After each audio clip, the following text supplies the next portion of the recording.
Inspector তাহাকে হাসপাতালে পাঠাইয়া কিশোরীকে গ্রেপ্তার করিবার জন্য স্যানিটেরিয়ামে গিয়া দেখিলেন আসামি উধাও। ট্রেনের সময় প্ল্যাটফর্মে খোঁজা হইল, যদি হাঁটা পথে শিলিগুড়ি অভিমুখে গিয়া থাকে এই ভাবিয়া কার্ট রোডে অশ্বারোহী কনস্টেবল পাঠানো হইল।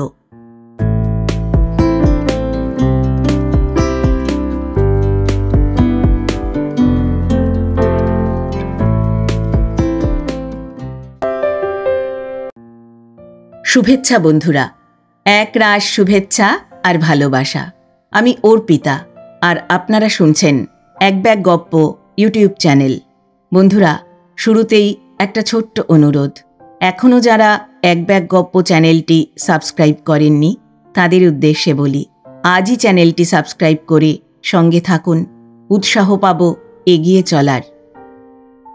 এক ব্যাগ গপ্প চ্যানেলের একটি আনন্দ সংবাদ আপনাদের সকলের সাথে ভাগ করে নিই। ইতিমধ্যে এক ব্যাগ গপ্প চ্যানেলের পরিবারের সদস্য সংখ্যা 10,000 অতিক্রান্ত। এমন খুশির দিনে আপনাদের সকলকে জানাই আন্তরিক অভিনন্দন, আন্তরিক শুভেচ্ছা। আপনারা পাশে না থাকলে এই পথ আমরা পার হয়ে আসতে পারতাম না। এমনভাবেই আগামী দিনেও আমাদের সঙ্গে থাকুন, আমাদের পাশে থাকুন। এবার আসি আজকের গল্প পাঠ প্রসঙ্গে। বন্ধুরা, আমরা শ্রদ্ধেয় লেখক প্রভাত কুমার মুখোপাধ্যায় রচিত সত্যবালা উপন্যাসটি শুনছিলাম। আজ পড়ব সত্যবালা উপন্যাসের 7ম তথা অন্তিম পর্ব। গল্প পাঠ করছি আমি অর্পিতা। শব্দ নির্মাণ করেছেন সাহিত্য সমাহার চ্যানেলের আকাশ। প্রচ্ছদ এঁকেছেন কাভারম্যান অভিব্রত। উপস্থাপনায় এক ব্যাগ গপ্প ইউটিউব চ্যানেল।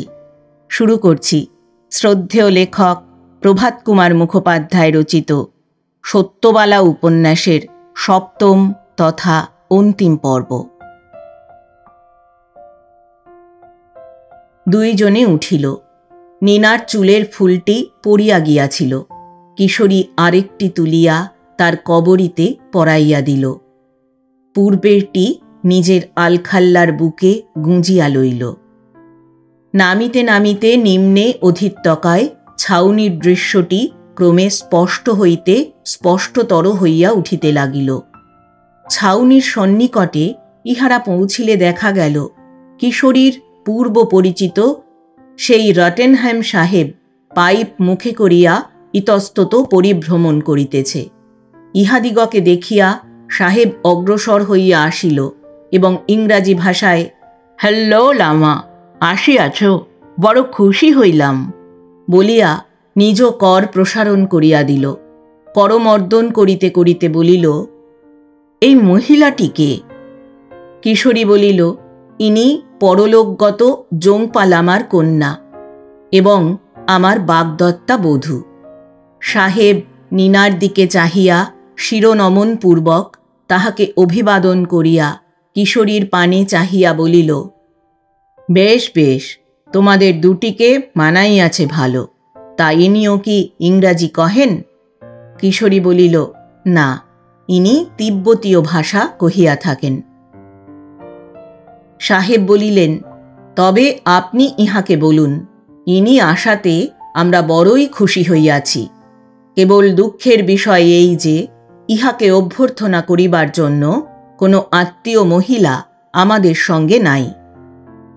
কিশোরী নীনাকে সাহেবের কথাগুলি বুঝাইয়া দিল।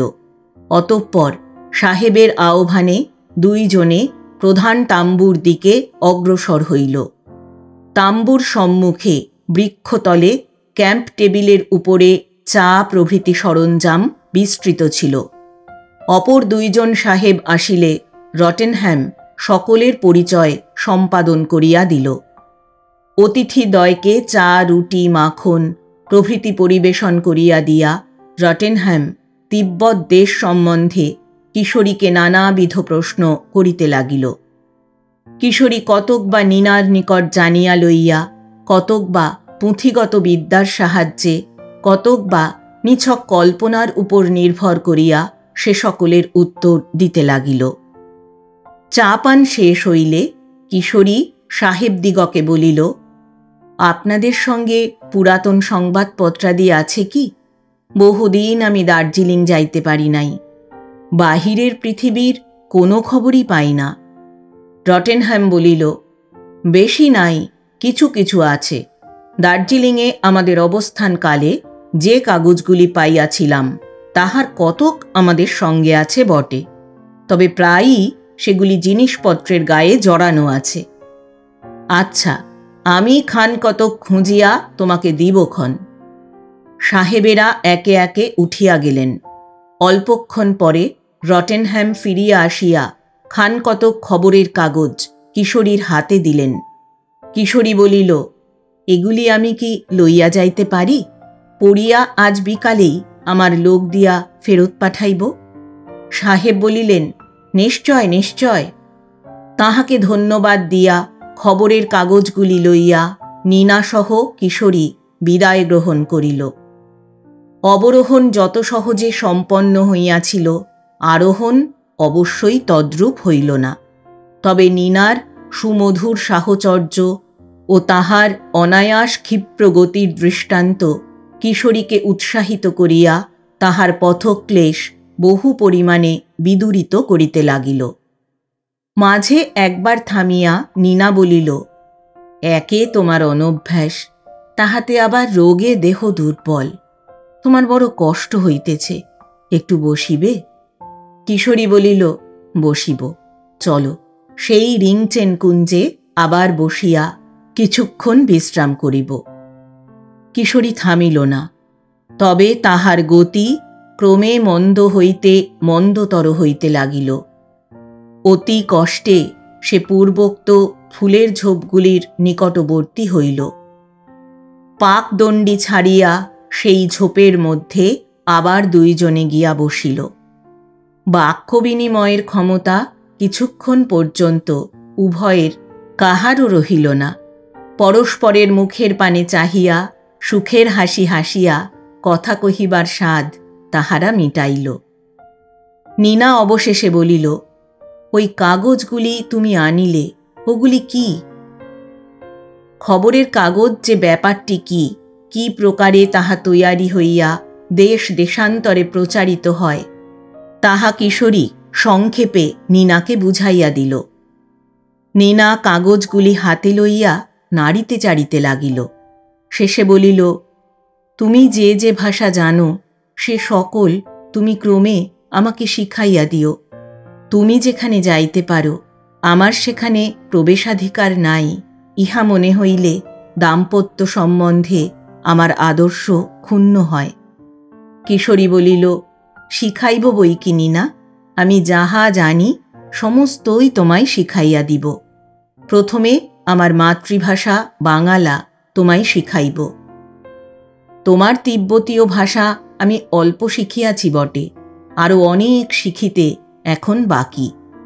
তুমি আমায় তাহা শিখাইয়া দিবে, কেমন?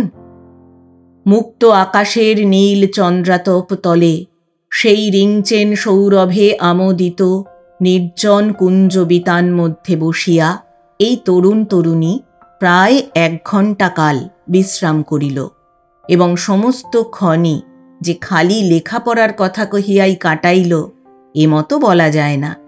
তবে সে সকল বৃত্তান্ত প্রকাশ করা উচিত নহে।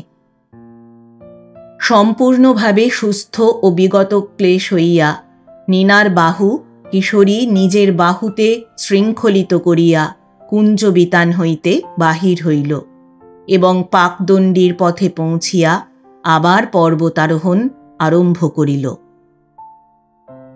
মঠে পৌঁছিয়া উভয়ে দেখিল ইতিমধ্যে ফুরচিং পাকাদি সম্পন্ন করিয়া বসিয়া আছে। উভয়ই অত্যন্ত ক্ষুধার্ত ছিল। কিয়ৎক্ষণ বিশ্রামের পর দুইজনে খাইতে বসিল। আহারান্তে নীনা ঘোড়া সংগ্রহের জন্য গ্রামে যাইবার জন্য প্রস্তুত হইল। যাইবার সময় কিশোরীকে আড়ালে বলিল, ওই ফুরচিংকে তুমি কি আমাদের বিবাহের কথা বলিয়াছ? কিশোরী বলিল, না, বলি নাই। নীনা বলিল, এইবার তবে বলো, কারণ উহাকে মঠে রক্ষণে নিযুক্ত রাখিয়া আমরা দুইজনে কল্য প্রাতে ওয়ালং যাত্রা করিব। কিশোরী বলিল, আচ্ছা, তা বলিব। নীনা চলিয়া গেলে শয়ন গুহায় কম্বল বিছাইয়া শয়ন করিয়া কিশোরী সংবাদপত্রগুলি খুলিল, দেখিল সেগুলির তারিখ তাহার দার্জিলিং পরিত্যাগের সপ্তাহকাল পরে হইতে আরম্ভ হইয়াছে। দুইখানি দার্জিলিং ভিজিটার নামক ইংরাজি সাপ্তাহিক, বাকিগুলি কলিকাতার স্টেটসম্যান, ইংলিশম্যান প্রভৃতি। কিশোরী প্রথমে দার্জিলিং ভিজিটার খানির পৃষ্ঠায় মনোনিবেশ করিল। ইতস্তত সন্ধান করিতে করিতে দেখিল সপ্তাহ মধ্যে দার্জিলিংয়ে যাহারা আসিয়া পৌঁছিয়াছেন এবং যাহারা ওই নগর পরিত্যাগ করিয়া গিয়াছেন, এক স্থানে তাহাদের নামের তালিকা মুদ্রিত রহিয়াছে। পড়িতে পড়িতে কিশোরী দেখিল পরিত্যাগকারীদের মধ্যে মিসেস ঘোষ, মিস ঘোষ এবং মিস বীণা ঘোষ প্রভৃতি নামগুলি রহিয়াছে। সুতরাং বুঝিল ইহারা কলিকাতায় ফিরিয়া গিয়াছেন। কিন্তু কই, মল্লিক সাহেবের নাম তো তালিকা মধ্যে নাই। বহুদিন পরে এইভাবে সত্যবালার নামোল্লেখে কিশোরীর বুকটার ভিতর যেন আঁটিয়া ধরিল। উহা বেদনায় টনটন করিয়া উঠিল। সে কিছুক্ষণ চক্ষু মুদিয়া পড়িয়া রহিল। তাহার চোখের পাতা ভিজিয়া উঠিল। অবশেষে একটি দীর্ঘ নিঃশ্বাস ত্যাগ করিয়া চক্ষু মুছিয়া ভিজিটারখানির পৃষ্ঠা উন্মোচিত করিল। স্থানীয় সংবাদ স্তম্ভে দেখিল রঙ্গপুরের ছুটিপ্রাপ্ত জয়েন্ট ম্যাজিস্ট্রেট মিস্টার মল্লিকের পাহাড়িয়া ভৃত্য মংলুকে 2 সপ্তাহ পূর্বে অজ্ঞান অবস্থায় ক্যালকাটা রোডের নিম্নে খাদ মধ্যে আহত ও অচেতন অবস্থায় কুড়াইয়া পাওয়া গিয়াছিল এবং স্থানীয় পুলিশ কর্তৃক সে ব্যক্তি হাসপাতালে প্রেরিত হইয়াছিল। ইহা বোধহয় পাঠকবর্গের স্মরণ আছে। সম্প্রতি সে আরোগ্য লাভ করিয়া হাসপাতাল হইতে বাহির হইয়া তাহার প্রভু মল্লিকের কর্মে পুনরায় বহাল হইয়াছে এবং যে বাঙালি বাবু তাহাকে ঠেলিয়া ফেলিয়া দিয়াছিল তাহার নামে সে ডেপুটি কমিশনারের আদালতে ফৌজদারি মোকদ্দমা রুজু করিয়াছে। আসামির এই পর্যন্ত কোনো খোঁজ পাওয়া যায় নাই। ইহা ছাড়া এ বিষয়ে আর কোনো সংবাদ কোনো কাগজে নাই। পড়িয়া কিশোরী হাঁপ ছাড়িয়া বাঁচিল। যাক, মানুষ খুনের মহাপাপ হইতে সে নিষ্কৃতি পাইয়াছে। ঠেলিয়া ফেলিয়া দিবার নালিশ করিয়াছে, তা সে করুক। কিশোরী চক্ষু বুঝিয়া পড়িয়া পড়িয়া ভাবিতে লাগিল, আর হয় না, আর হয় না। কয়েকদিন পূর্বে এই সংবাদটি পাইলে আমি দার্জিলিংয়ে ফিরিয়া যাইতাম। টাকা কড়ি দিয়া মংলুর সঙ্গে মিটমাট করিয়া মোকদ্দমা তুলিয়া লইতে তাহাকে সম্মত করিতাম এবং ভাবিয়া আর ফল কি? যে কর্মজালে নিজেকে জড়াইয়াছি তাহা আর ছিন্ন করিবার উপায় নাই। উপায় থাকিলেও তাহা করা ধর্মসঙ্গত হইত কিনা সন্দেহ। যাহা স্বপ্নে পরিণত হইয়াছিল তাহা স্বপ্নই হইয়া থাক, আর কেন? অতঃপর কিশোরী কিছুক্ষণ দিবানিদ্রার চেষ্টা করিয়া অকৃতকার্য হইয়া উঠিয়া বসিল। ফুটচিংকে ডাকিয়া খবরের কাগজগুলি সাহেবদের তাম্বুতে দিয়া আসিতে বলিল। সন্ধ্যার পূর্বে নীনা ফিরিয়া আসিয়া সংবাদ দিল 2টি টাট্টু ঘোড়া সংগ্রহ হইয়াছে। কল্য পূর্বাহ্নকালে সে 2টি এখানে আনিত হইবে। ফুটচিং ফিরিয়া আসিয়া বলিল, সাহেবেরা তাহাকে মাসে 50 টাকা বেতন ও খোরাকে চাকরি দিতে চায়। নাঙ্গালামার এখন তো আর তাহাকে বিশেষ প্রয়োজন নাই, অনুমতি পাইলে ইত্যাদি। নাঙ্গালামা তৎক্ষণাৎ অনুমতি ও পরদিন প্রাতে তাহার প্রাপ্য বেতন চুকাইয়া দিলেন। ফুটচিং সেলাম করিয়া চলিয়া গেল। যথাসময়ে টাট্টু 2টি আসিল। তাড়াতাড়ি আহারাদি সারিয়া লইয়া গুহার দ্বারগুলিতে তালাবন্ধ করিয়া অশ্বারোহণে দুইজনে ওয়ালং মঠের উদ্দেশ্যে যাত্রা করিল। প্রথমটা অনেকখানি উতরাই। নীনা আগে আগে পথ দেখাইয়া চলিয়াছে। অল্প ব্যবধানে কিশোরীর টাট্টু। দুইজনে কথাবার্তা চলিতেছে, কিন্তু কেহ কাহারও মুখ দেখিতে পাইতেছে না। প্রায় ঘণ্টাখানেক নামিবার পর তাহারা একটি গিরি নদীর নিকট আসিয়া পৌঁছিল। নীনা টাট্টু হইতে নামিয়া কিশোরীকে বলিল, এখানে একটু বিশ্রাম করিবে? কিশোরীও নামিয়া অশ্বদ্বয়কে একটা গাছের গুড়িতে বাঁধিয়া বলিল, আমার বড় পিপাসা পাইয়াছে, একটু জল খাইব। বলিয়া অশ্বপৃষ্ঠ লম্বিত থলিটি হইতে কাষ্ঠ নির্মিত জলপাত্র বাহির করিয়া আনিল। তাহার সেই চামড়ার ব্যাগ কিংবা এনামেলের গ্লাসটি ইচ্ছাপূর্বকই সঙ্গে লওয়া হয় নাই, কারণ সেসব দেখিলে অন্য লোকের মনে কিশোরীর জাতি সম্বন্ধে সংশয় জন্মিতে পারে। নদীটি খরস্রোতা, জল অত্যন্ত স্বচ্ছ ও শীতল। উভয়ে জল পান করিয়া নদী সন্নিকটে এক প্রস্তরখণ্ডের উপর বসিল। নীনা পূর্ব দিকে চাহিয়া বলিল, ওই যেখানে নদীটি বাঁকি আছে, উপরে পাহাড়, নিচে জঙ্গল, ওই স্থানের নাম কি জানো? কিশোরী কহিল, কি? নীনা কহিল, ওখানকার নাম টং সাং ফুগ, অর্থাৎ হাজার খুনের স্থান। কিশোরী সবিস্ময়ে বলিল, হাজার খুন কে করিল? নীনা কহিল, করিয়াছিল একজন স্ত্রীলোক, রানী। এ সকল স্থান তখন নেপালের মগরদিগের অধিকারভুক্ত ছিল।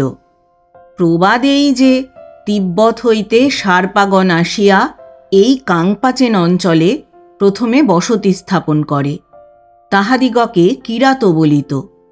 মগরদের রাজা এই কিরাতগণের উপর অত্যন্ত অত্যাচার করিতেন। নানাবিধ রাজস্ব আদায়ের অছিলায় তাহাদিগকে নাস্তা নাবুদ করিতেন। সেই কারণে এই অঞ্চলের প্রজারা সেই রাজার উপর অত্যন্ত বিরূপ ছিল। রাজা কোনো সময়ে কাংপাচেন পরিদর্শনে আসিয়াছিলেন।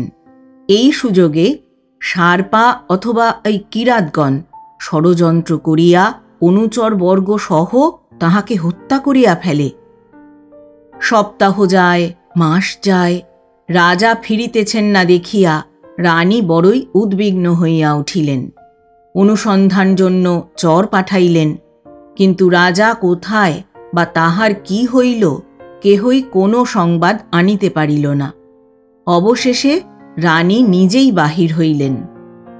রাপাচান নামক নদী পার হইবার সময় দেখিলেন তীরলগ্ন একটা বৃহৎ প্রস্তরখণ্ড স্রোতের বেগে স্থানচ্যুত হইয়া পড়িয়াছে এবং ভিতর হইতে বহু সংখ্যক মাছি উড়িয়া বাহির হইতেছে। রানীর আদেশে সেই স্থান খনন করা হইলে রাজা ও তাহার অনুচরবর্গের মৃতদেহ বাহির হইয়া পড়িল। কাংপাচেনের কিরাতগণই যে তাহার স্বামীকে হত্যা করিয়াছে এই বিষয়ে রানী কৃত নিশ্চয় হইলেন, কিন্তু সেই কথা ঘুণাক্ষরেও প্রকাশ করিলেন না। রাজার সব নিজ দেশে লইয়া গিয়া মহা সমারোহে অন্ত্যেষ্টিক্রিয়া সম্পন্ন করিলেন। স্বামীর স্থানে তিনিই রাজত্ব করিতে লাগিলেন। কিছুদিন পরে সমস্ত কাংপাচেনবাসীকে তিনি এক ভোজে নিমন্ত্রণ করিলেন। রাজধানীতে যাওয়া তাহাদের পক্ষে কষ্টসাধ্য হইবে বলিয়া নদীর বাঁকের ওই স্থানটি নির্বাচিত করিয়াছিলেন। 1000 কিরাত ও কিরাতিনী ওই স্থানে সমবেত হইল। খাদ্য সম্ভারের সহিত জ্বালা জ্বালা মদ আনা হইয়াছিল। সেই মদে তীব্র বিষ মিশ্রিত ছিল।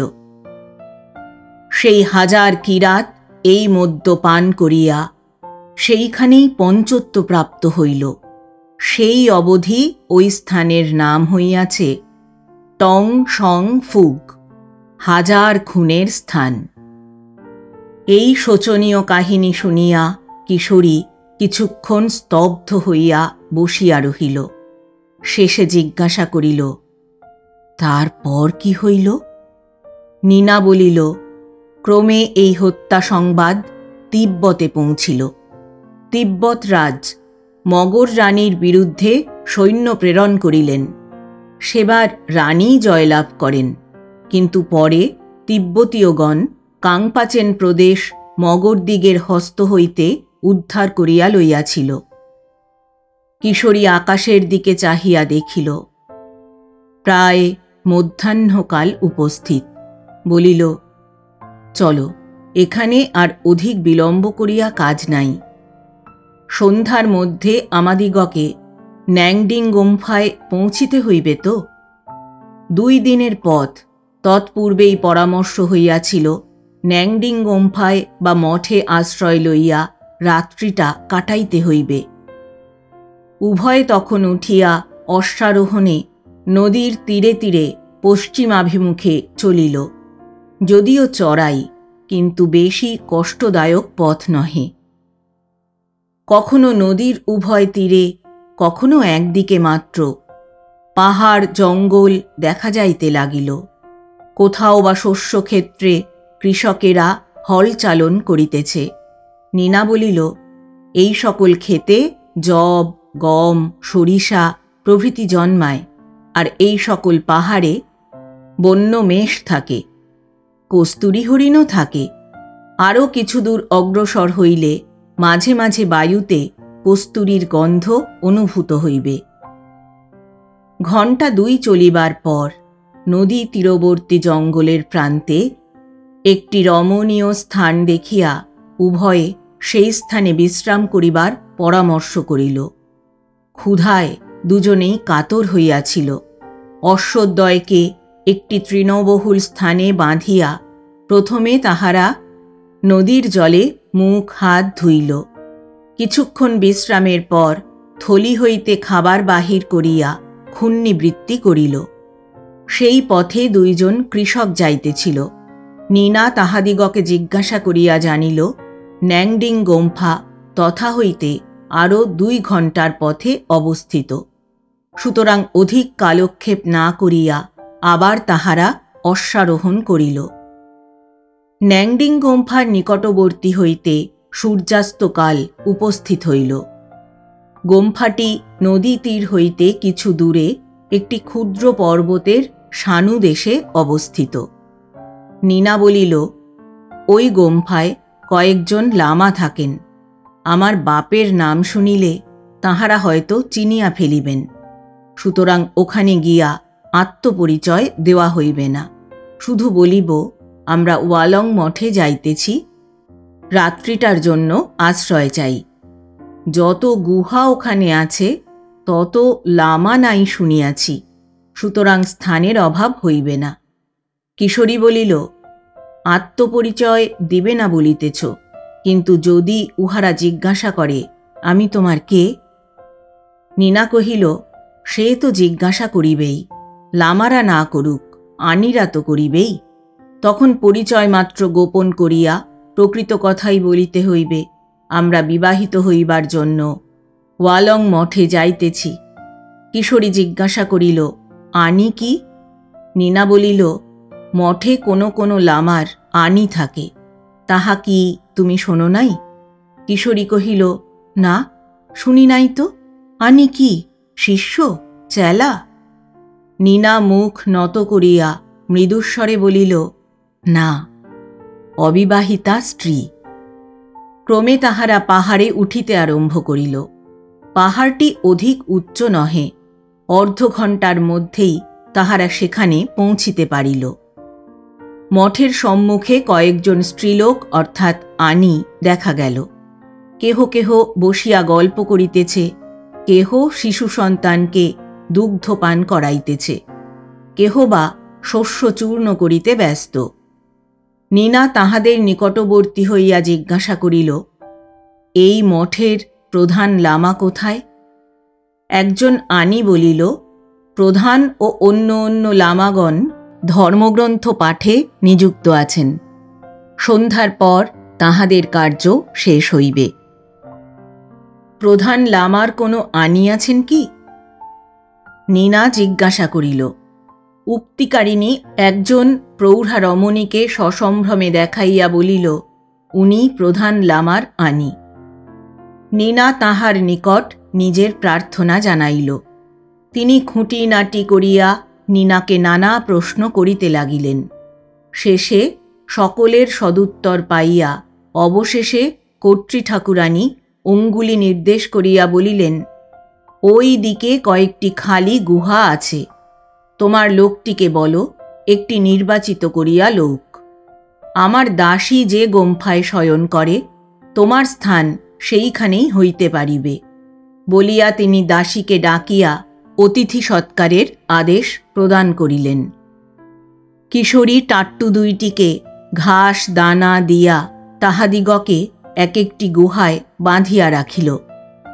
লামাগণ শাস্ত্রপাঠ শেষ করিয়া অতিথি যুগলের আগমন সংবাদ পাইলেন এবং তাহাদের পরিচর্যার যথোপযুক্ত ব্যবস্থা হইয়াছে জানিয়া ও বিষয়ে আর কোনো তত্ত্ব লওয়া আবশ্যক বোধ করিলেন না। পরদিন প্রভাতে উঠিয়া লামাগণ প্রদত্ত জবের রুটি ও ডিম সিদ্ধ আহার করিয়া এবং চা পান করিয়া মঠে কিঞ্চিৎ প্রণামী দিয়া নীনা ও কিশোরী পুনরায় যাত্রা করিল। সেদিন ওয়ালং মঠে পৌঁছিতে প্রায় সন্ধ্যা হইয়া গেল। ওয়ালং একটি ক্ষুদ্র গ্রাম। এখানকার মঠ এই অঞ্চলের সর্বপ্রধান মঠ। একটি ক্ষুদ্র পাহাড়ের গাত্রে মঠটি স্থাপিত। উহারা সেখানে পৌঁছিয়া প্রধান লামার সহিত সাক্ষাৎ প্রার্থনা করিলে তাহারা জানাইল, কল্য প্রাতে ভিন্ন সাক্ষাৎ হইবে না। তবে আতিথ্যের কোনো ত্রুটি হইল না। পরদিন প্রায় ৮টার সময় কিশোরী ও নীনা উভয়ে গিয়া প্রধান লামার সহিত সাক্ষাৎ করিল এবং বিবাহিত হইবার প্রার্থনা জানাইল। ইহার নিকট কিশোরীর প্রকৃত পরিচয়ই দেওয়া হইল। খাস তিব্বতীয় ব্যক্তির নিকট তিব্বতীয় বলিয়া তাহাকে চালাইবার চেষ্টা বৃথা হইত। লামা মহাশয়ের বয়স প্রায় ৬০ বৎসর। তাহার অঙ্গে রক্তবর্ণ পশমী পরিচ্ছদ, 2 কানে 2টি সোনার মাকড়ি। তাহার কথাবার্তা শুনিয়া কতক নিজে বুঝিয়া কতক নীনার নিকট জানিয়া কিশোরী বুঝিতে পারিল, লামা মহাশয় এই সুদূর হিমালয় বক্ষে বাস করিয়াও পৃথিবীর অনেক সংবাদ রাখেন। নীনা কাংপাচেনের ভূতপূর্ব লামার আনি গর্ভজাতা কন্যা শুনিয়া লামা মহাশয় তাহাকে সমাদর করিলেন। কিশোরীকে জিজ্ঞাসা করিলেন, তুমি তো হিন্দু সন্তান, হিন্দু ধর্মই তো তুমি মানো? কিশোরী নীনার নিকট পূর্বেই শুনিয়াছিল, তিব্বতীয় গণের মধ্যে জাতিভেদ প্রথা বর্তমান নাই। বৌদ্ধ কন্যার সহিত হিন্দু বরের বিবাহে কিছুমাত্র বাধা নাই। সুতরাং সে নিঃসংকোচে উত্তর করিল, আমি হিন্দু। হিন্দু মতে বিবাহ হইলে তোমার মনে এই কার্যের দায়িত্ব ও গুরুত্ব সম্বন্ধে যে পবিত্র ভাবটি জাগিত, বুদ্ধদেবের নামে শপথ করিয়া বৌদ্ধ শাস্ত্রোক্ত মন্ত্রোচ্চারণে পরিণয় পাশে বদ্ধ হইলে সেইরূপ পবিত্র ভাব জাগিবে কি? লামা জিজ্ঞাসা করিলেন। কিশোরী বলিল, নিশ্চয়ই জাগিবে, কারণ বুদ্ধদেবকে আমরা বিষ্ণুর অবতার বলিয়া পূজা করি। লামা বলিলেন, উত্তম কথা, অদ্যই আমি শুভ দিন স্থির করিয়া দিব। তোমাদের কাহারও পিতা জীবিত নাই বলিতেছ। বর কন্যাকে ঋণ স্বরূপ কত টাকা দিবেন তাহা তোমরা নিজেদের মধ্যে স্থির করিয়া লইয়াছ তো? নীনা বলিল, সে সব আমরা ঠিক করিয়াছি। লামা বলিলেন, নীনা, তুমি অবশ্যই অবগত আছো, তিব্বতীয় প্রথা অনুসারে বিবাহের পূর্বে বরপক্ষ কন্যাপক্ষকে একদিন এবং বিবাহের পর স্বজন বন্ধু ও গ্রামবাসীগণকে 3 দিন ভোজ দিয়া থাকেন। তোমার বর এই কার্যের জন্য কত টাকা ব্যয় করিতে প্রস্তুত আছেন জানিতে পারিলে তদনুসারে ব্যবস্থা হইতে পারে। নীনা বলিল, বরপক্ষ কন্যাপক্ষ আর কই বাবা? বরপক্ষের মধ্যে উনি, কন্যাপক্ষের মধ্যে আমি। লামা হাসিয়া বলিলেন, তাও কি হয়? উপস্থিত ক্ষেত্রে এই মঠের লামাগণ বরপক্ষ এবং আনিগণ কন্যাপক্ষ বলিয়া ধরিয়া লইতে হইবে। নীনা জানিত ওয়ালংয়ের বৃহৎ মঠে আসিয়া বিবাহ করিতে হইলে এই বাবদ বিলক্ষণ ব্যয়ভূষণ আছে। সুতরাং সে অর্থ সঙ্গে আনিয়াছিল। বলিল, আমার বর ভোজের জন্য ৩০০ টাকা ব্যয় করিতে প্রস্তুত আছেন। লামা কহিলেন, উত্তম, কিন্তু ও টাকায় ৪ দিন ভোজ হইবে না, 2 দিন হইবে। বিবাহের পূর্বে 1 দিন এবং বিবাহের দিন, 2 দিন হইলেই চলিবে। এখন তোমরা যাও, আনন্দ করো। অদ্যই আমি শুভ দিন স্থির করিয়া ও বেলা তোমাদের জানাইব। এই মঠে তোমাদের পরিচর্যার কোনো ত্রুটি হইতেছে না তো? নীনা বলিল, না বাবা, আমরা বেশ সুখে আছি। বলিয়া 2 জনে লামা মহাশয়কে অভিবাদন করিয়া তথা হইতে নিষ্ক্রান্ত হইল। উভয়ে তখন মঠ হইতে বাহির হইয়া মনের সুখে গল্প করিতে করিতে পার্শ্ববর্তী স্থানসমূহ দেখিয়া বেড়াইতে লাগিল। মধ্যাহ্নে মঠে ফিরিয়া আসিয়া ভোজনাদির পর স্ব গুহায় বিশ্রামার্থ প্রবেশ করিল। বিকালে সংবাদ পাইল, 5ম দিনের পূর্বে শুভ দিন নাই। লামা ওই দিন বিবাহের জন্য স্থির করিয়াছেন। শুনিয়া নীনা কিশোরীকে একান্তে লইয়া বলিল, ভোজের ব্যয় ৩০০ টাকা তুমি আজই গিয়া লামাকে দিয়া আইসো। উহারা সব জোগাড় যন্ত্র করিবে, মদ চোয়াইবে, তাহাতে সময় লাগিবে কিনা? কিশোরী তখনই গিয়া প্রধান লামার হস্তে টাকাগুলি দিয়া আসিল। ওয়ালং এবং পার্শ্ববর্তী গ্রামগুলি হইতে অন্যান্য লামাগণ ভারে ভারে দ্রব্যাদি সংগ্রহ করিয়া আনিতে লাগিল। বড় বড় বকযন্ত্রের সাহায্যে সুরা প্রস্তুতের ধুম পড়িয়া গেল। আনিগণ নীনাকে খুব আদর যত্ন করিতে লাগিল। উহাদের মধ্যে যাহারা অল্প বয়স্কা, তাহারা নির্জন পাইলেই কৌতূহলবশত তাহাকে কত কি প্রশ্ন করিতে লাগিল। বরের সঙ্গে কোথা দেখা হলো, কি করে ভাব হলো, কতদিনের ভাব, বর কেমন ভালোবাসে, ইত্যাদি। নারী চরিত্র সর্বত্রই একরূপ। তা সে কৌচ কেদারা ছবি আয়না সমন্বিত বিদ্যুৎ আলোকিত গৃহে বিজুলি পাখার নিম্নেই হোক, আর হিমালয়ের তুঙ্গ শৃঙ্গে পাষাণে খোদিত আদিম যুগোপযোগী গুহার মধ্যেই হোক। 4র্থ দিনে মহাসমারোহে ভোজের ব্যাপার সম্পন্ন হইল। নীনা ও কিশোরী তাহাদের মধ্যস্থলে পাশাপাশি বসিয়া ভোজন করিল। কিন্তু তাহাদের উপরোধ সত্ত্বেও সুরাপান করিতে সম্মত হইল না। অবশেষে বিবাহদিনের প্রভাত আসিয়া হাসিয়া দেখা দিল। বেলা 11টায় লগ্ন। আনিগণ নীনাকে লইয়া কোণে সাজাইতে বসিয়া গেল। যুবক লামাগণ কিশোরীর তত্ত্বাবধানে রত হইল।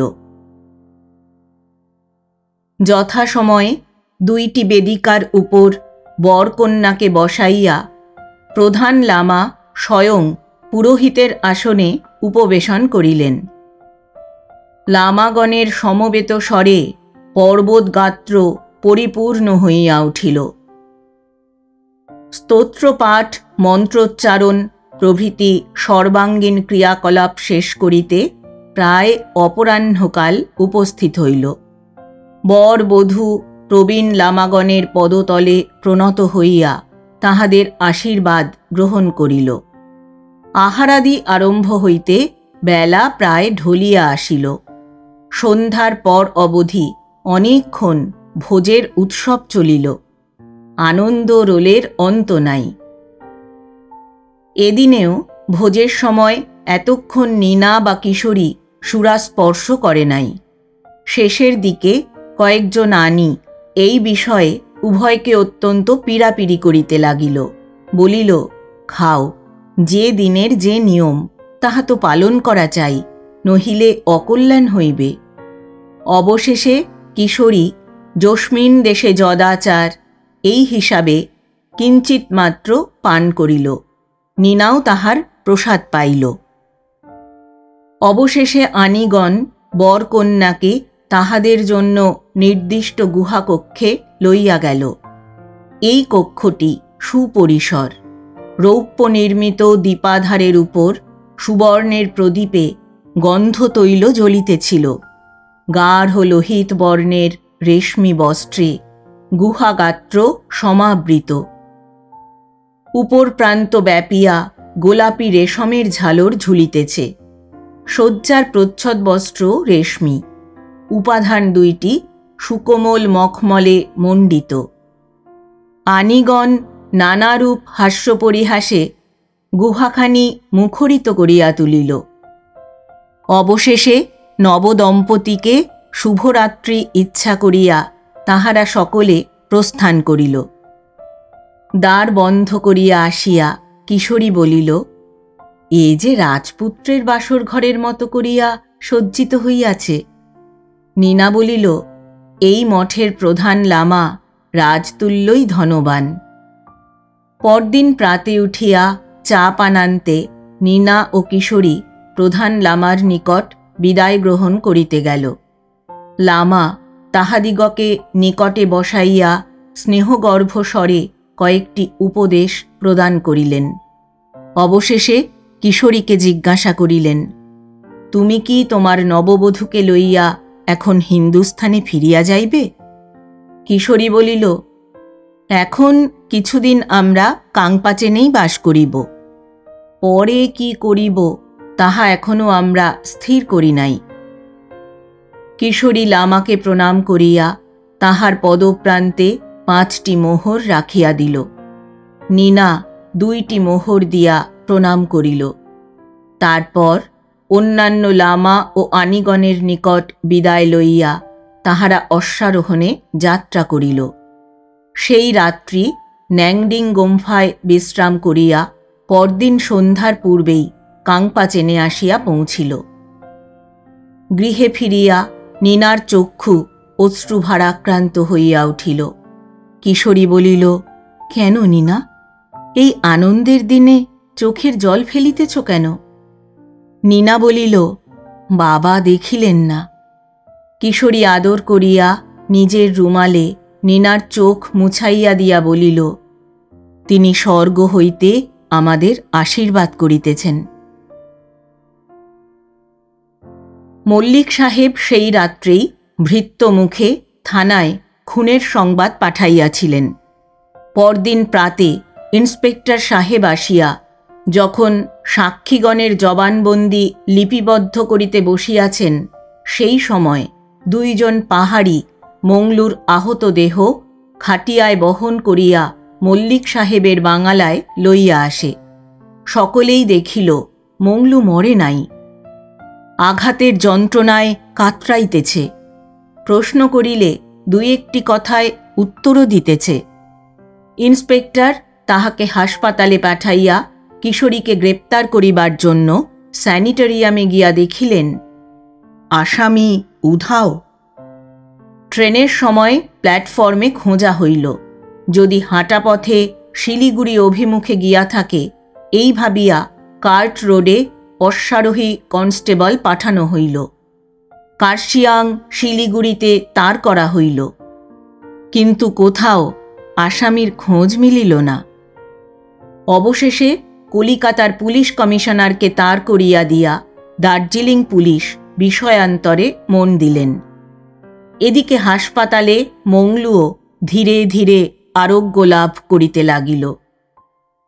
সেই রাত্রে সত্যবালা ছাড়া ঘোষভিলার অপর কেহ এই ব্যাপার সম্বন্ধে কিছুই জানিতে পারে নাই। প্রাতে গোলমালটা হইলে সত্যবালা তার মাকে সমস্তই খুলিয়া বলিল। শুনিয়া ঘোষ গৃহিণী নিস্তব্ধ হইয়া রহিলেন। মাতার সম্মতিক্রমে বেলা 10টার সময় সত্যবালা সঙ্গে দারবান লইয়া স্যানিটেরিয়ামে গিয়া কিশোরীর হিসাব মিটাইয়া দিয়া তাহার বাক্স, বিছানা ও কুকুরটিকে বাড়ি লইয়া আসিল। ইহার 1 সপ্তাহ পরে ঘোষগৃহিণী কন্যাদয়কে লইয়া দার্জিলিং ত্যাগ করিলেন। মল্লিক সাহেবের তখনও ছুটি রহিয়াছে। তিনিও কলিকাতায় যাইবার জন্য প্রস্তুত হইয়াছিলেন। ঘোষগৃহিণী তাহাকে বলিয়াছিলেন, তুমি কলকাতায় যেতে চাচ্ছ, চলো, কিন্তু এখন কিছুদিন সতীর সঙ্গে তোমার দেখা সাক্ষাৎ না হওয়াই ভালো বাবা। যেসব ঘটনা ঘটে গেল তাতে ওর মনটা খুবই উদ্ভ্রান্ত হয়ে রয়েছে। এই অবস্থায় তুমি ওকে পীড়াপিড়ি করলে হিতে বিপরীত হতে পারে। হয়তো ওর মন তোমার প্রতি চিরদিনের জন্য বেঁকে বসবে। তার চেয়ে ওকে এখন ধীরে সুস্থে সামলে উঠতে দেওয়াই ভালো। কিছুদিন বাদে ওসব ওর মন টন থেকে মুছে গেলে তুমি আবার চেষ্টা করলে তখন হয়তো ভালো ফল হতেও পারে। আসলে মল্লিককে জামাতা করিবার স্পৃহা ঘোষগৃহিণীর আর ছিল না।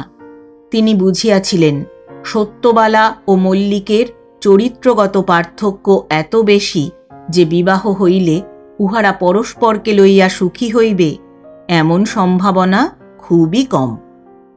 উহাদের রুচি বিভিন্ন, আদর্শ বিভিন্ন, বিভিন্ন কেন, বিপরীত বলা যাইতে পারে।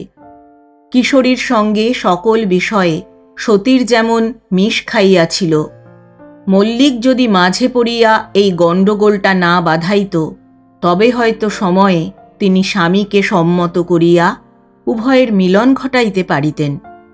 সেই কারণে মল্লিকের প্রতি তাহার মন বিমুখ হইয়া পড়িয়াছিল। তবে তিনি বুদ্ধিমতী রমণী স্পষ্ট কথা কিছু না বলিয়া স্তোক বাক্যে তাহাকে নিরস্ত করিলেন। মনে মনে বলিলেন, আচ্ছা বেহায়া পুরুষ তুমি, দেখছিস যে ও আরেকজনগত প্রাণ, তার জন্যে সর্বস্ব ত্যাগ করতে প্রস্তুত। তোর ছায়া পর্যন্ত সে মারাতে চায় না, তবু তার প্রাণের কাল হয়ে তার পিছনেই লেগে থাকবি। মল্লিক সাহেব অতঃপর দার্জিলিংয়েই রহিয়া গেলেন। কিশোরী সত্যবালাকে বলিয়া গিয়াছিল, বৎসরখানেক পরে এসব গোলমাল চুকিয়া গেলে সে ফিরিয়া আসিয়া তাহাকে বিবাহ করিবে। কলিকাতায় গিয়া সতী আশা করিতে লাগিল, একদিন না একদিন নিশ্চয়ই সে কিশোরীর পত্র পাইবে। পিতার নিকট সে শুনিয়াছিল কিশোরীর অপরাধ বড়জোর গুরুতর জখম উৎপন্ন করা। এই ধারা আপোষে মিটমাট হইবার বিধান আইনে আছে। কিশোরী ফিরিয়া আসিলে মংলুকে কিছু টাকা দিলেই সব গোল মিটিয়া যাইতে পারে। সতী মনে মনে ভাবিত, কোথায় তিনি তাও জানি না, কেমন করিয়াই বা এ সংবাদ তাহাকে দিব। যদি কোনো চিঠি আসে, কোথায় তিনি যদি জানিতে পারি তবে সংবাদ দিতে পারি। চিঠির আশায় সতী 1 বৎসর যাপন করিল। চিঠিও আসিল না, কিশোরীও ফিরিল না। 2য় বৎসর সতী আশা করিতে লাগিল, এই বৎসর হয় তিনি ফিরিয়া আসিবেন, নয় নিশ্চয়ই তাহার একটা সংবাদ পাইব।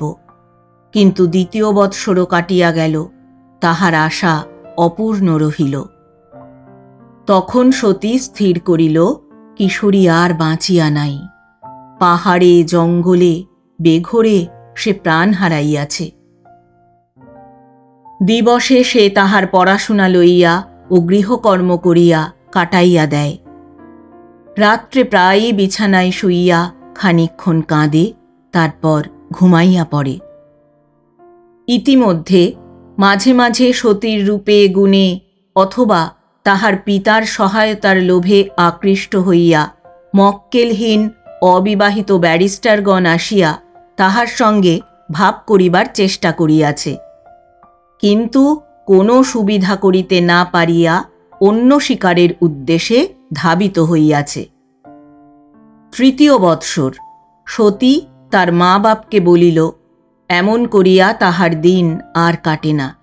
সে একটি মেয়ে স্কুল খুলিয়া কার্যে ব্যাপৃত থাকিতে ইচ্ছা করে, কিছু টাকা চাই। পিতা মাতা তাহাদের এই বিষাদময়ী কন্যার প্রস্তাবে সহজেই সম্মত হইলেন। বালিগঞ্জেই একটা ছোট বাড়ি ভাড়া লইয়া নিজ সখীদের মধ্যে কয়েকজনকে সহকারিণী করিয়া সতী তাহার স্কুল খুলিয়া বসিল। 2 বৎসর স্কুল চালাইবার পর ছাত্রী অনেক বাড়িল, স্কুলের বেশ সুনাম রটিল। কিন্তু এই বৎসর তাহার পিতা স্বর্গারোহণ করিলেন। উইলে দেখা গেল সতীকে তিনি নগদ 50,000 টাকা দিয়া গিয়াছেন। প্রথমটা পিতৃশোকে সতী বড়ই কাতর হইয়া পড়িয়াছিল। মাসখানিক তো সে তাহার স্কুলে পর্যন্ত যায় নাই। ক্রমে একটু সামলাইয়া উঠিয়া পিতৃদত্ত টাকা হইতে স্কুলের জন্য একটি বড় বাড়ি ভাড়া করিল। ছাত্রীদের আনিবার ও বাড়ি পৌঁছাইয়া দিবার জন্য 2খানি লম্বা গাড়ি কিনিল। ইহাতে ছাত্রী সংখ্যা আরও বর্ধিত হইতে লাগিল। শিক্ষয়িত্রী সংখ্যা বৃদ্ধি করিয়া সতী ম্যাট্রিক পর্যন্ত পড়াইবার ব্যবস্থা করিল এবং আশুবাবুকে ধরিয়া স্কুলটি বিশ্ববিদ্যালয়ের পরীক্ষাধীন করিয়া লইল। হিন্দু ঘরের বড় বড় মেয়ে যাহাতে অসংকোচে আসিয়া পড়িতে পারে, তাই স্কুলের নাম হইল হিন্দু কন্যা পর্দা পাঠশালা। দারবান ও সহিস কোচম্যানগণ ছাড়া আর কোনো পুরুষের তথায় প্রবেশাধিকার রহিল না। পরবৎসর সতীর জননীও স্বর্গারোহণ করিলেন। সতী আরও অনেক টাকা হাতে পাইয়া স্কুলের পার্শ্ববর্তী বাড়িটিও ভাড়া লইয়া মেয়েদের জন্য একটি বোর্ডিং স্থাপনা করিল এবং নিজেও তথায় বাস করিতে লাগিল। তাহার বোন বীণার পূর্বেই বিবাহ হইয়া গিয়াছিল। সে তাহার স্বামী গৃহে গৃহিণী হইয়াছিল। এইরূপে একটি একটি করিয়া সুদীর্ঘ 20টি বৎসর কাটিয়া গিয়াছে। সতী এখন আর যুবতী নাই। তাহার মাথায় কালো চুলের মাঝে মাঝে 2-1 গাছি করিয়া পাকা চুলও দেখা দিয়াছে। সে এখন আর ক্লাসে পড়ায় না, তবে সকল বিষয়েই তত্ত্বাবধান করে। তাহার শৃঙ্খলা ও শাসনের গুণে বিদ্যালয় ও বোর্ডিং বেশ ভালোভাবেই চলিতেছে। একদিন সতী স্কুলের আপিস ঘরে বসিয়া আছে। স্কুল তখন বসিয়া গিয়াছে। শিক্ষয়িত্রীগণ স্ব ক্লাসে পড়াইতে আরম্ভ করিয়াছেন। এমন সময় ফটকের বাহিরে একখানি মোটর আসিয়া দাঁড়াইল। ক্ষণ পরে সতী দেখিল একটি মহিলা, অনুমান তাহারই বয়স, একটি ছোট মেয়ের হাত ধরিয়া ভিতরে প্রবেশ করিয়া দারবানকে কি জিজ্ঞাসা করিলেন। দারবান অঙ্গুলি নির্দেশে আপিস কক্ষ দেখাইয়া দিল। মহিলাটি মেয়েটির হাত ধরিয়া আপিসের দিকে আসিতে লাগিলেন। তাহার অঙ্গে তিব্বতীয় রমণীর পরিচ্ছদ, কিন্তু পায়ে ইংরাজি ধরনের জুতা মোজা আছে। মেয়েটির গায়ে ইংরাজি পোশাক। সতী ভাবিতে লাগিল, ইনি ইংরাজি জানেন কি না। না জানিলে ইহার সহিত কোন ভাষায় আলাপ করা সম্ভব হইবে। মহিলাটি প্রবেশ করিয়া পরিষ্কার বাংলায় বলিলেন, নমস্কার, আপনি কি এই বিদ্যালয়ের? ইহার মুখে বাংলা শুনিয়া সতী একটু আশ্চর্য হইয়া উত্তর দিল, হ্যাঁ, আমি এই বিদ্যালয়ের লেডি সুপারিনটেন্ডেন্ট, বসুন। বলিয়া সতী চেয়ার দেখাইয়া দিল। মহিলাটি বসিলেন। মেয়েটিও অপর একখানি চেয়ারে বসিল। সতী জিজ্ঞাসা করিল, আপনার কি প্রয়োজন? মহিলা উত্তর করিলেন, আমার নাম নীনা নাঙ্গালামা। আমার এই মেয়েটিকে আপনার স্কুলে ভর্তি করে দিতে চাই।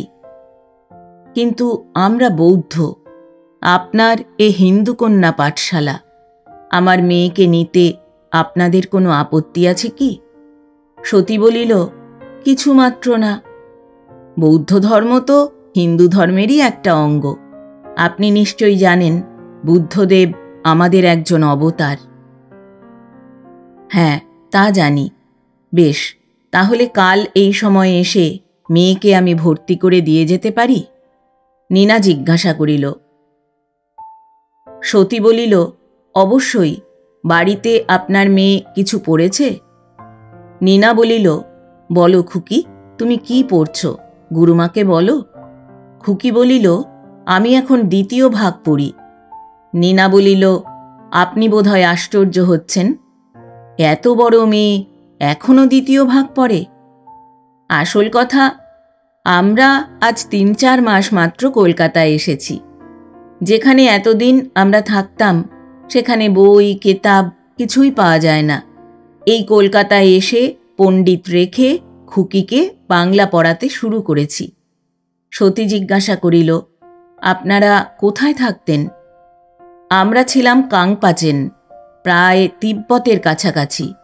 আমার পিতা পূর্বে সেই কাংপাচেন মঠের লামা বা পুরোহিত ছিলেন।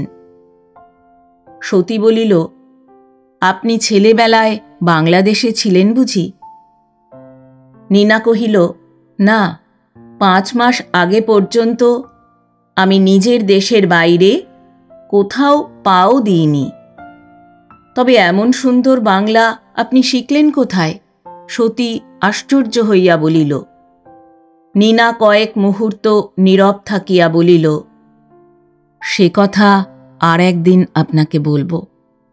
এখন তো আমি কলকাতাতেই রইলাম, আপনার সঙ্গে আলাপ পরিচয় হলো, আশা করি মাঝে মাঝে দেখা সাক্ষাৎ হবে। আমার জীবনের ইতিহাস একটু আশ্চর্য রকমের, সব কথাই একদিন আপনাকে বলবো। সতী কহিল, আপনি এখানে আছেন কোথা? নীনা কহিল, ল্যান্সডাউন রোডে একটি বাড়ি ভাড়া নিয়ে আমরা আছি। সতী কহিল, সেখানে আর কে কে আছেন? নীনা কহিল, আমি আর আমার ছেলে মেয়েরা।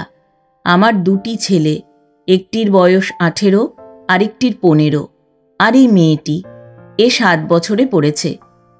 সতী কহিল, আপনার স্বামী, তিনি বুঝি দেশেই আছেন? নীনা মাথাটি নিচু করিয়া বলিল, আমি বিধবা। আজ 1 বৎসর হল আমি বিধবা হয়েছি। সতী বলিল, মাফ করবেন, না জেনে জিজ্ঞাসা করে আমি আপনার মনে কষ্ট দিলাম। নীনা একটা দীর্ঘ নিঃশ্বাস ফেলিয়া বলিল, কষ্ট আর আপনি নূতন কি দিলেন? কষ্ট তো জীবন ভরাই রয়েছে। আচ্ছা, আজ আর আমি আপনার সময় নষ্ট করব না। কাল আবার আসব, খুকিকে ভর্তি করে দিয়ে যাব। সতী নীনার সঙ্গে ফটক অবধি আসিল। নীনা নমস্কার করিয়া ফটকের বাহির হইয়া গাড়িতে উঠিল। সতী লক্ষ্য করিল গাড়িখানি নিজস্ব, ট্যাক্সি নহে। আপিস কক্ষে ফিরিয়া আসিয়া সতী এই আশ্চর্য মহিলাটির কথা ভাবিতে লাগিল। তাহার ভাবভঙ্গি কথাবার্তা যতই চিন্তা করিতে লাগিল, ততই তাহার বিস্ময় বর্ধিত হইতে লাগিল। একটা সুদূর সম্ভাবনাও তাহার মস্তিষ্কে এই সময় প্রবেশ করিল। পরদিন সতী অধীরভাবে এই মহিলার পুনরাগমন প্রতীক্ষা করিতে লাগিল। যথাসময়ে আসিয়া নীনা মেয়েকে যথারীতি ভর্তি করিয়া দিল। সতী বলিল, 3:30 সময় ছুটি হবে। আপনি কি মেয়েকে নিয়ে যেতে নিজের গাড়ি পাঠাবেন, না আমাদের স্কুলের গাড়িতেও যাবে? নীনা বলিল, না, আমি নিজেই এসে মেয়েকে নিয়ে যাব। আর একটা কথা বলতে সাহস হচ্ছে না। আপনিও যদি সেই সময় দয়া করে আমার বাড়ি যান, তবে দুজনে একসাথে চা খাওয়া যায়, একটু কথাবার্তাও হয়। সতী কহিল, তা বেশ, আমি যাব।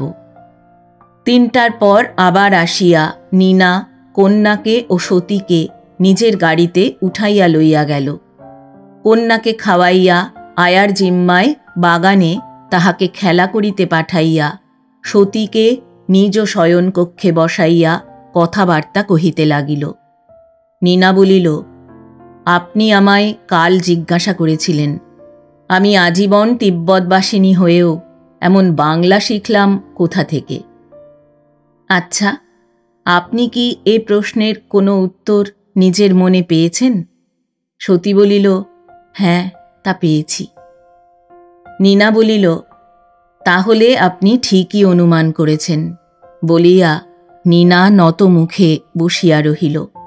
সতী বলিল, সব কথা আমায় খুলে বলুন, অনিশ্চয়তার মধ্যে পড়ে আমি বড় যাতনা পাচ্ছি।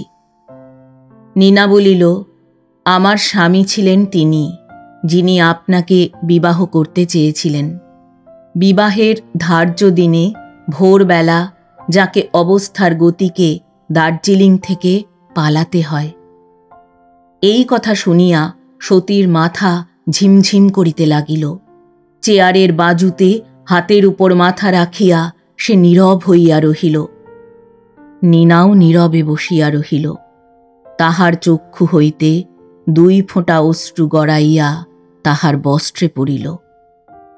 কিছুক্ষণ পরে মাথা তুলিয়া সতী ক্ষীণ স্বরে জিজ্ঞাসা করিল, তার কি হয়েছিল? নীনা কহিল, জ্বর বিকারে মারা গেলেন। যাবার দিনও তোমার কথা আমায় বলেছিলেন। তাঁরই শেষ আদেশ অনুসারে আমি ছেলে দুটিকে মেয়েটিকে নিয়ে কলকাতায় এসেছি।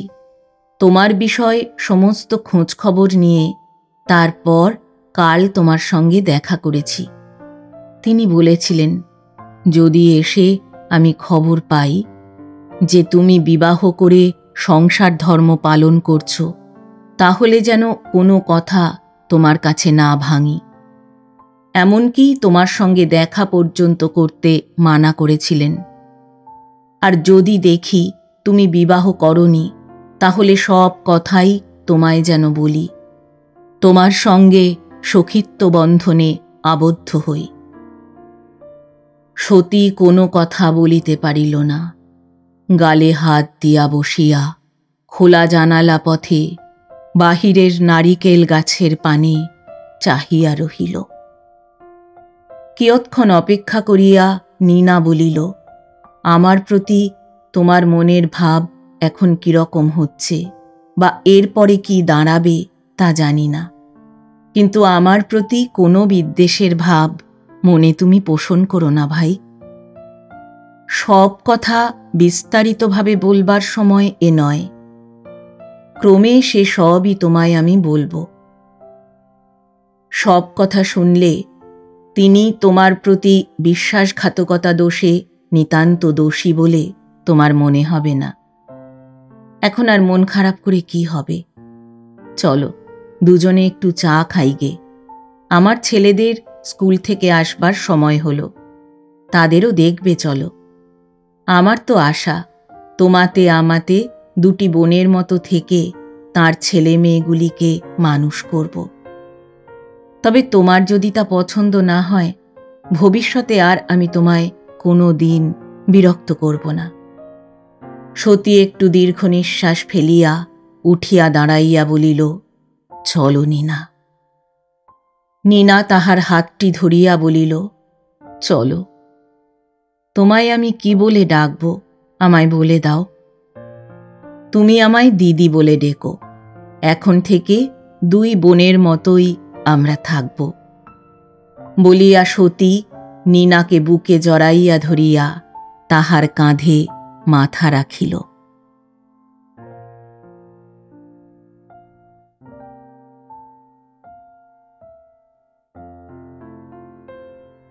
এতক্ষণ শুনলেন শ্রদ্ধেয় লেখক প্রভাত কুমার মুখোপাধ্যায় রচিত সত্যবালা উপন্যাসের 7ম তথা অন্তিম পর্ব। গল্প পাঠ করলাম আমি অর্পিতা। শব্দ নির্মাণ করেছেন সাহিত্য সমাহার চ্যানেলের আকাশ। প্রচ্ছদ এঁকেছেন কভারম্যান অভিব্রত। উপস্থাপনায় এক ব্যাগ গপ্প ইউটিউব চ্যানেল। বন্ধুরা, সত্যবালা উপন্যাসটি আপনাদের কেমন লাগলো কমেন্ট বক্সে অবশ্যই জানাবেন, কিন্তু আমি অপেক্ষায় থাকব। আবার আসব আগামী সপ্তাহে আবার একটি অসাধারণ গল্প নিয়ে। আজ তাহলে বিদায় নিচ্ছি। সবাই ভালো থাকবেন, সুস্থ থাকবেন।